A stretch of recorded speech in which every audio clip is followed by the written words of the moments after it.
As a result of the recent Court of Justice of the European Union ruling on data transfers, invalidating the Privacy Shield, Google will be moving to Standard Contractual Clauses, SCCs, for transfers of online advertising and measurement personal data out of the Europe Economic Area, Switzerland and the UK.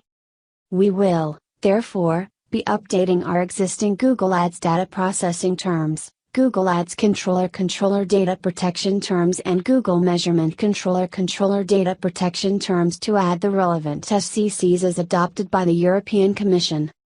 We are making these updates solely to address GDPR compliance. The updates do not give Google additional rights over data. If the Google Ads data processing terms or Google Ads Controller data protection terms are already part of your contract, or if you have separately accepted the Google Measurement Controller data protection terms where available, the updates will apply from August 12, 2020.